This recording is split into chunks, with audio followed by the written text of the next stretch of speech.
Bueno, primero que nada, la imagen que tienen ustedes en este momento la hicimos con ChatGPT, ¿sí?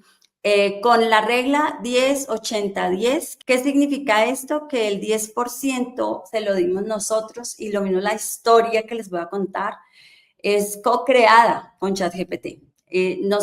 Yo personalmente ya tengo creado un asistente de copy o de storytelling, un asistente que me ayuda a crear historias pues para todos los cursos y los programas que desarrollamos acá.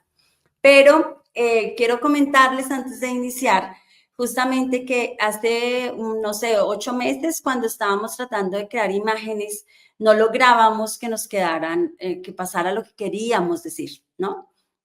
Y lograr esto fue muy emocionante porque pues no solo experimentamos y entendimos cómo hablarle a la inteligencia artificial para que llegáramos al resultado que queríamos, que definitivamente la inteligencia artificial está evolucionando a una velocidad impresionante.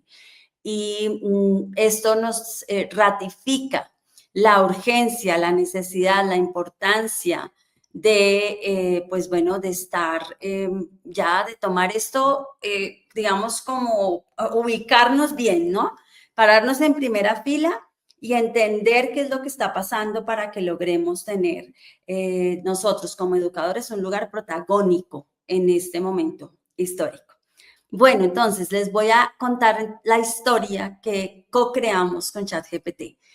Lo primero que quiero comentar, bueno, recordar, tal vez, o para quienes no lo conozcan, en la imagen está Hipatia de Alejandría. Y recordemos que Hipatia fue filósofa, matemática, astrónoma y maestra, ¿no?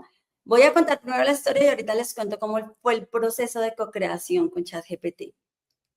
Bien, ella es una de las primeras mujeres científicas y académicas de las que tenemos registro histórico.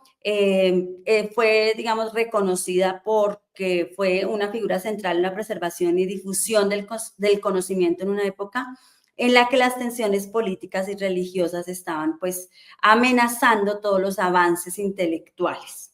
Entonces, bueno, la historia que co-creamos dice así.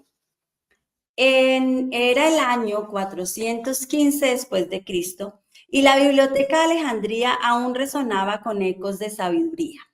Hipatia, matemática, astrónoma y filósofa, recorría sus pasillos mientras instruía a sus discípulos. En aquella época, los rollos de pergamino y las enseñanzas orales eran el máximo exponente de la transmisión del conocimiento. Hipatia se sentía parte de un legado destinado a iluminar el futuro. Sin embargo, ella también era consciente de la fragilidad de ese sistema. Había visto cómo conflictos políticos y religiosos amenazaban la preservación del saber. ¿Qué será del mundo si este conocimiento se pierde? Solía preguntarse, mirando también con preocupación los muros de la biblioteca. Un día, mientras reflexionaba sobre el destino del conocimiento humano, un brillo extraño invadió su entorno y en un parpadeo, Hipatia se encontró en un mundo completamente diferente. Era el año 2025. Al despertar en el siglo XXI, Hipatia quedó deslumbrada. En las calles observó máquinas metálicas que se desplazaban sin caballos, automóviles que incluso podían conducirse solos. Aviones surcaban el cielo desafiando las leyes de la naturaleza que ella había estudiado en su tiempo. Rascacielos altísimos se elevaban hacia las nubes y pantallas mágicas proyectaban imágenes en movimiento en cada hogar. Lo que más la impactó fue la existencia de algo llamado Internet, una red que conectaba a todo el mundo y brindaba acceso instantáneo a una cantidad de conocimiento inimaginable. Para Hipatia, aquello no era progreso, sino magia. Caminando por las calles de una ciudad moderna, escuchó noticias de logros científicos que superaban los sueños más ambiciosos de su época. Los humanos habían llegado a la luna, las enfermedades eran tratadas con terapias genéticas y se hablaba de inteligencias artificiales, capaces de razonar como los humanos. Pero cuando se adentró en un aula de clase, su asombro se convirtió en desconcierto y tristeza. En mi tiempo la enseñanza era una danza de preguntas y respuestas, un espacio donde las ideas fluían como el agua. donde el saber era compartido con quienes lo buscaban con pasión. Pero aquí los estudiantes parecen prisioneros, sentados en filas con los ojos vacíos, repitiendo lo que se les dicta sin cuestionarlo, sin moverse, sin sentir la chispa de la curiosidad. ¿Es esto progreso? ¿O acaso hemos encadenado el conocimiento en estructuras aún más rígidas que en mi tiempo? En Alejandría mis discípulos caminaban conmigo, aprendíamos en las calles, en los foros, en la biblioteca. Hoy tienen edificios enormes para la educación, pero ¿dónde está el aprendizaje vivo? ¿Dónde está la pasión por descubrir? ¿Cómo es posible? Se preguntó. En un mundo donde los humanos han logrado volar, caminar en la luna y descifrar los secretos del ADN, ¿por qué la educación, el alma de todo progreso, parece haber retrocedido? La humanidad ha encontrado maneras de volar, de curar enfermedades, de curar enfermedades aparentemente incurables, de hablar con máquinas, pero en lugar de liberar el conocimiento lo han enjaulado en un sistema que no despierta el deseo de aprender. Así que Hipatia decidió reunir a un grupo de educadores y líderes de esta época a la que había llegado. Les relató cómo en su tiempo la Biblioteca de Alejandría representaba el mayor esfuerzo de la humanidad por preservar el conocimiento. Les habló de cómo ese sueño se desmoronó por el conflicto y la negligencia, y de cómo esa pérdida mantuvo al mundo en la oscuridad durante siglos. Les mostró que la educación, pese a ser el motor de todos los avances, no había evolucionado al ritmo de todas las demás áreas. Mientras la tecnología, la medicina, la ciencia habían revolucionado la vida humana, los sistemas educativos seguían siendo rígidos, uniformes e incapaces de adaptarse a las necesidades del individuo. Su mundo tiene algo que el mío nunca tuvo, les dijo: la capacidad de almacenar y distribuir conocimiento de forma infinita, refiriéndose a la inteligencia artificial.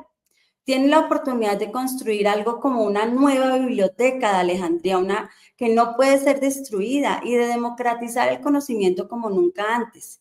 Pero si no transforman los sistemas educativos, toda esta tecnología será inútil, porque el progreso no se mide por lo que construimos, sino por lo que aprendemos y enseñamos. Hipatia insistió en que los maestros debían ser los primeros en liderar esta revolución. No tengan miedo de la tecnología, no está aquí para reemplazarlos, sino para liberarlos. Usen la inteligencia artificial, para personalizar el aprendizaje, para llegar a los más vulnerables y para enseñar habilidades que trasciendan la memorización, como el pensamiento crítico, la creatividad, la empatía. Les recordó que aunque el mundo moderno estaba lleno de maravillas tecnológicas, el verdadero progreso humano solo sería posible si la educación se transformaba. No permitan que se repita la historia de Alejandría. No dejen que la falta de acción convierta su potencial en una nueva pérdida para la humanidad. El futuro de la educación no puede seguir siendo una réplica del pasado. No permitan que el conocimiento siga siendo un privilegio de unos pocos. Abracen este momento como la oportunidad de crear un sistema educativo digno de los avances de su tiempo. Y con estas palabras, Hipatia desapareció, dejando en los educadores una gran responsabilidad, pero también la inspiración para abrazar el cambio y liderar el renacimiento educativo que la humanidad había pospuesto durante siglos. Les quiero contar cómo funciona la regla del 10-80-10 en este caso. Les decía que el primer 10% es el que tú le das, ¿sí? Tú le das a la inteligencia artificial. Entonces, ¿qué le di yo a ChatGPT? Le dije, primero que nada, se lo di a mi asistente de copy o de storytelling o de narrativa, si quieren, ¿sí? Un asistente que yo tengo creado y lo tengo entrenado para que sea mi mano derecha cuando necesite escribir historias. A mí me había llegado un relato que me pareció súper chévere porque nos decía cómo Alejandro Magno estuvo más cerca en la historia del iPhone que de la construcción de las pirámides. Y entonces yo dije, uy, qué chévere, me encantaría usar algo similar en la clase que voy a hablar de hitos.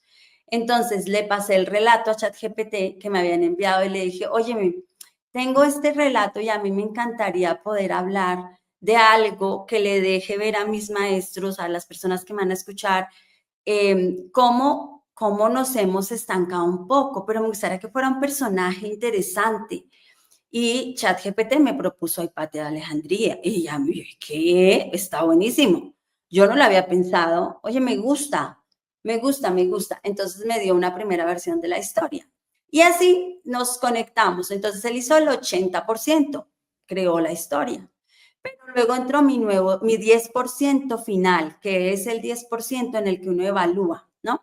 Entonces yo le dije, bueno, aquí hay una parte que no me convence mucho porque mira, si lo pensamos bien, cuando ella fue maestra, el aprendizaje era mucho más libre. O sea, no podemos decir que ella está viendo lo mismo que había en su época, al contrario. Entonces le pedí que ajustara eso, ¿sí? Después le hice otro par de preguntas y le dije, ok, vamos a dejarlo así. Tomé eso yo y ya yo le di mi propio toque, ¿sí? Le di mi estilo. Lo que se puede hacer con inteligencia artificial, con esa regla del 10-80-10, primero que nada es que, bueno, yo tenía la idea original, entre comillas, ¿no? Estaba inspirada por el correo que me había llegado y dije, ok, sería tan bueno tener algo como esto. ¿Por qué yo lo sabía? Porque tenía la intención clara de qué quería que pasara con ustedes en esta sesión. Cuando les decía, como diseñadores de experiencias, nosotros tenemos la claridad del objetivo que estamos persiguiendo. Y con esa claridad, ok, entonces ya puedo entrar a hablar con la inteligencia artificial.